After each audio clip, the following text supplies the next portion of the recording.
আর একটা সবচেয়ে বড় অস্ত্র শিখিয়ে দিচ্ছি, এটা আমি কাউকে শিখাইনি আজ পর্যন্ত, আজকেই প্রথম। এবং আমি আমার জীবনে দেখেছি এই ওসিলা করে যা চেয়েছি পাইনি এমন কোনোদিনও যায় নাই। আলহামদুলিল্লাহ, আমি সম্পূর্ণ আল্লাহ পাকের কৃতজ্ঞতা এবং শুকরিয়া আদায় করছি। এইটা ওসিলা করে আমি যা চেয়েছি আমি সারা জীবনে তাই পেয়েছি। এবং আমি বিশ্বাস করি আমি যা পেয়েছি, এই বয়সে আমি যা পেয়েছি, আল্লাহ পাক কোটি কোটি মানুষকে তা দেন নাই। এটা আমি বিশ্বাস করি, আমি এমনটাই মনে করি। আমি কি শিখাই দেবো সেটা? আপনি আল্লাহ পাকের তাওহীদের ওসিলা দিয়ে দোয়া করেন।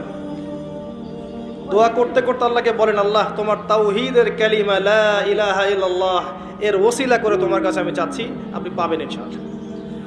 যদি আপনার রিজিক হালাল হয়, যদি আপনার আকীদায় শিরক না থাকে, যদি আপনার আমলে বেদাত না থাকে, ইনশাআল্লাহ পাবেন।